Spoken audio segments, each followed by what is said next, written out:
प्यारी साध संगत जियो, सर्वप्रथम आप सभी को राधा स्वामी।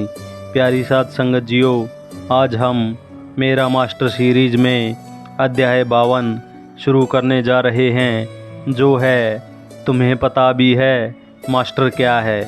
राधा स्वामी। प्यारी साध संगत जियो, एक बार सन 1995 में बड़े महाराज जी के पास कटवाड़े गांव से कुछ सत्संगी अपने गांव में सत्संग कार्यक्रम का आयोजन करने की अरदास लेकर आए। कटवाड़े गांव में महर्षि शिव बरतलाल जी राधा स्वामी मत प्रणाली के तीसरे गुरु ने अपने जीवन काल में बहुत सारे सत्संग फरमाकर हरियाणा के भटके हुए जीवों को कल्याण के मार्ग की दिशा दिखाई। प्यारी साध संगत जियो, इसी वजह से गांव में उनकी काफ़ी मान्यता थी।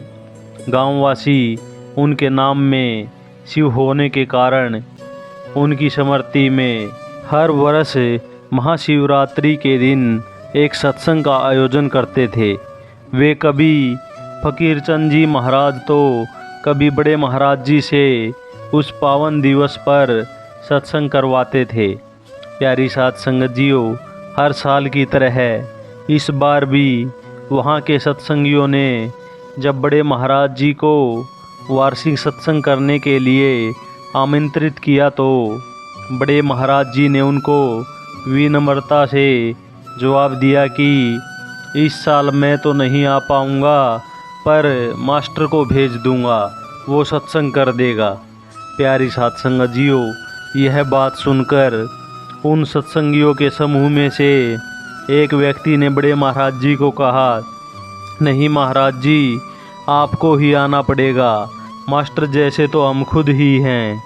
प्यारी साध संगत जियो, बड़े महाराज जी खुद हुजूर साहेब जी को मंदा या चंगा बोल देते थे, पर उनके अलावा यद्यपि संगत में से कोई भी हुजूर साहेब के लिए मजाक में भी अगर कोई हल्के शब्द इस्तेमाल करता तो बड़े महाराज जी उस पर सिंह की तरह दहाड़कर उसको तुरंत फटकार सुना देते थे। प्यारी साध संगत जियो, बड़े महाराज जी के सामने यदि कोई उनके मास्टर की बराबरी या उनसे रीस करने की सोचता था तो वे उसे तुरंत खरी खोटी सुना दिया करते थे। इस बार भी कुछ ऐसा ही हुआ। प्यारी साध संगत जियो, बड़े महाराज जी उन पर इस तरह गरजे जैसे आसमान से बिजली गिरी हो। प्यारी साध संगत जियो, बड़े महाराज जी ने ऊंचे स्वर में उस व्यक्ति को जवाब दिया, तुम्हें पता भी है मास्टर क्या है? तुम मास्टर जैसे कैसे हो जाओगे? मास्टर तो संत है, संतों के संग से संत बनते हैं, क्या मुकाबला करोगे तुम मास्टर का? मास्टर ने तो अपने घर में आग लगा रखी है अपने गुरु के लिए। तुम एक मिनट के लिए भी अपने बीवी बच्चे भी नहीं त्याग सकते हो। तुम जाओ यहाँ से और अपना जाकर काम करो। अब तो ना मैं आऊँगा और ना ही मास्टर आएगा। प्यारी साध संगत जियो, उस दिन के बाद बड़े महाराज जी कभी उस गांव में सत्संग करने के लिए नहीं गए। प्यारी साध संगत जियो, गुरुमुख अपने गुरु की बुराई नहीं सुन सकता, यह सिद्धांत स्वामी जी महाराज के सार वचन में अवश्य उल्लेखित है। परंतु बड़े महाराज जी ने अपने प्रिय शिष्य हुजूर साहेब के प्रति ऐसा अनूठा और अतुलनीय प्रेम प्रकट किया है कि उन्होंने इस गुरु गुरुमुख की परंपरा को एक नया आयाम दिया है।